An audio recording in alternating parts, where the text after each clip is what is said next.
Yo, what's going on YouTube? And welcome back to Goal Line Hockey. It's your boy Kevin Forte, and we are taking a look today at the Buffalo Sabres. A little bit of a changing of the tide right now in Buffalo, as we're hearing some rumors that potentially with Owen Power coming into the Sabres lineup here in the next couple of weeks, now that his season at the University of Michigan is complete, the Buffalo Sabres are seemingly in the market for a top pairing defenseman to play alongside their rookie D-man, Owen Power. So we'll be taking a look at some of the names that may be thrown around, some guys on the roster that could go the other way in a trade for those said players. We're going to do all of that today.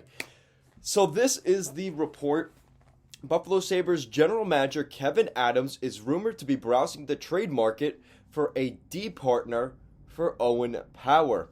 The former first overall pick is set to join the Sabres before the end of the year, and with three 2022 first round picks to work with, Adams can get creative and make a major splash. So with that, what is the lineup right now for the Sabres? So right now you're looking at the defense. Your top three pairings are Rasmus Dahlin and Henry Jokiharju, Matthias Samuelsson, Jacob Bryson, Robert Haig, and Mark Pysyk. Now, I'm going to say of those six guys, there's a pretty good chance at least three of those guys are gone potentially before the trade deadline. Mark Pysyk and Robert Haig, their bottom pair, will probably be gone. They're both defensemen that their contracts end this summer. The Sabres are very far from a playoff team, so we're probably going to see them go that direction. So there you go. You have a completely new pair of defensemen right there by losing those two guys. Jokiharju has also been in the rumor mill as well to maybe be traded, but I think they want to see more from guys like Matthias Samuelsson and Jacob Bryson, who Bryson actually had a great season last year. So I think the Sabres still see a little bit in his potential. With that said, they're missing some guys as well. I mean, let's not forget, right now on the injured reserve right now, you have Colin Miller and Will Butcher, which I would assume both of those guys would have featured in the top four for this defense if they had been healthy. And there's been rumors that both those guys could get traded with retained salary by the end of the year by the Sabres as well. So you're looking at like potentially 4, maybe 5 defensemen in Buffalo getting traded here. So that leaves a lot more room for a guy like Owen Power to come into the lineup. And with that said, maybe another asset as well. So looking at the Buffalo Sabres right now, we're going over to Cap Friendly and looking at where the Sabres are at. They have the most cap space in the NHL, projected cap space of $13.5 million. Now you look at the roster size, they would have to shed some roster players. They have the maximum that you could have, 23 players on the active roster. They have 3 more contracts that they could take on. They have 47 out of 50. They do have 8 injuries, which makes things a little bit more complicated. Now moving on to the draft picks. They have 3 first-round picks in this year's draft. Their own, the Buffalo Sabres, the Vegas Golden Knights, and the Florida Panthers. They have their own second and third-round pick. Going into 2023, they have their own first-round pick. They have their own second-round pick, but they also have 2 other second-round picks in 2023. They have the Philadelphia Flyers draft pick and the Vegas Golden Knights. So in the next 2 years, in the first 2 rounds, they're going to be having 4 first-round picks in the next 2 drafts and 4 second-round picks in the next 2 drafts. That is a lot of draft capital for the Buffalo Sabres to work with, especially if they're looking at maybe bringing in a bigger name defenseman. So you look at this team, okay, so maybe Jokiharju doesn't get traded. I would say safely, again, it depends on what they think of even Jacob Bryson. I think he'll stay. But you have Dahlin, Jokiharju, and Samuelsson, and Casey Fitzgerald. I mean, again, you can make of this what you want. So you're looking at where the Sabres are at, some of their prospects that could be thrown in a deal. I'm not saying that they want to trade these guys, but this is kind of what you're looking at. Now, I don't see them trading J.J. Peterka. I don't see them trading Jack Quinn. Looking at defense, they don't really have many defensive prospects at this point, or at least that are in the system and signed. So, Arttu Ruustalainen and former Penn State guy here, Brandon Byro. Those are the only real names that I think would be of any real interest to teams. And the problem is they're both on their final year of their restricted free agency tag, so they'll be 24 years old this summer. I don't know if that's going to be the most attractive to a team that's looking to get those guys. But let's say the Sabres go out, right?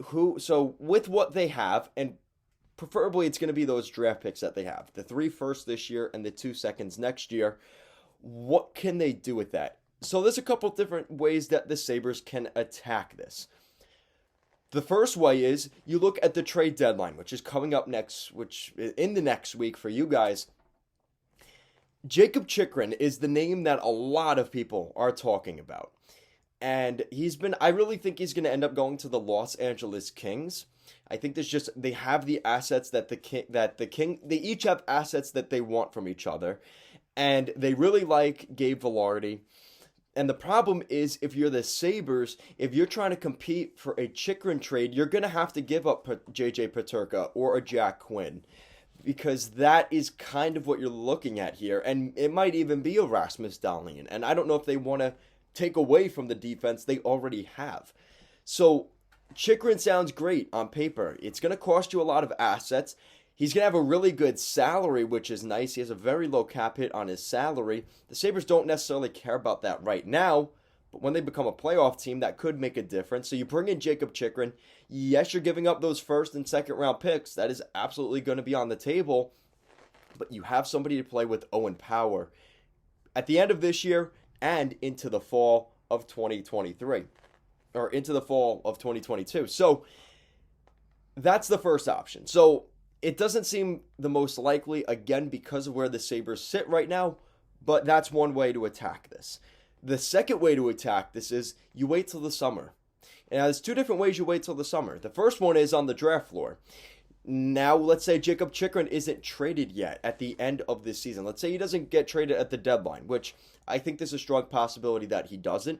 So let's say that's the big draft day trade. We see Jakob Chychrun get traded.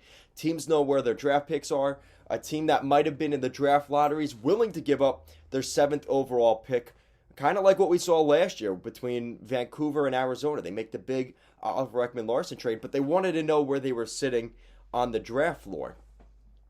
So that's why I could see that happening in the summer, and that benefits the Sabres because they could revisit the Jakob Chychrun situation. Or another defenseman that's available has another year until restricted free agency or UFA status for the Sabres to bring that player in a year out. Now let's say that's not an option. Let's say the Sabres don't want to trade any assets out. They're going to keep the draft picks. Now you could look the route of free agency.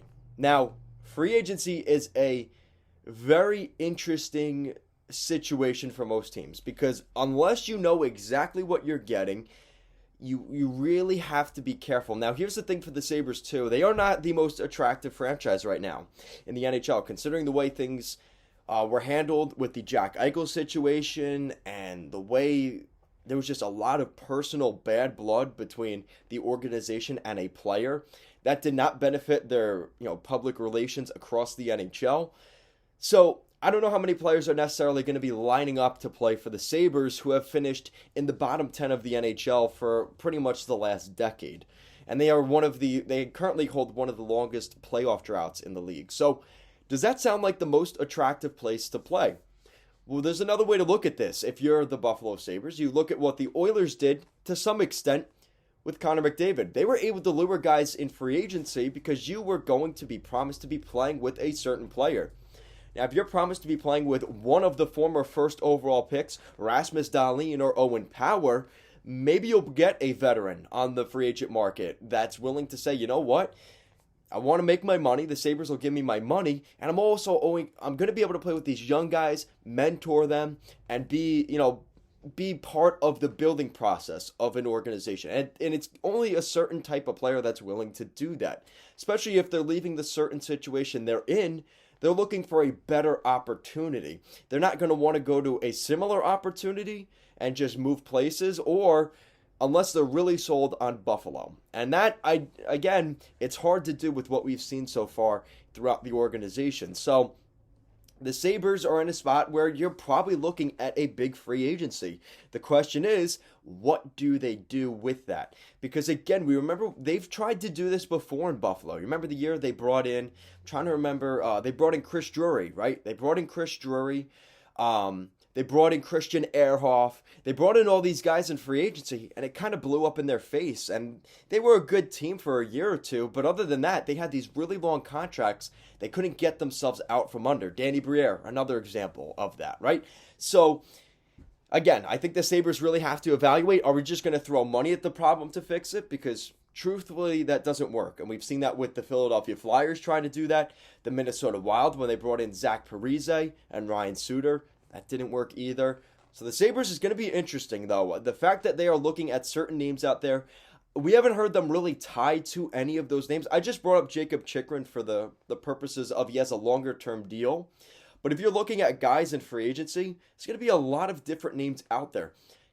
Specifically from the Anaheim Ducks, Hampus Lindholm, Josh Manson, who's another name I'm thinking of? John Klingberg out in Dallas. There are going to be different guys available here to the Buffalo Sabres in free agency. But the problem is, yes, you keep your draft picks. Yes, you keep your prospects, which it seems pretty limited right now in the cupboard for the Sabres. You're going to have to go spend big money in free agency to attract those players in, which hopefully bringing those players in attracts other players in, right? It's like, you know, the moth following the light sort of thing. They're trying to follow the success. And we've seen that work for a lot of teams, but you have to get there first. You're not going to beat Tampa Bay right now if you're the Sabres, minus the 2 Stanley Cups and the playoff success and all the talent that's around there. You're not going to get guys on cheap deals just to play there to win a cup. It's just not the case right now in Buffalo. But hopefully they could turn that around. Guys, as always, thank you so much for watching this video, and I will see you again next time.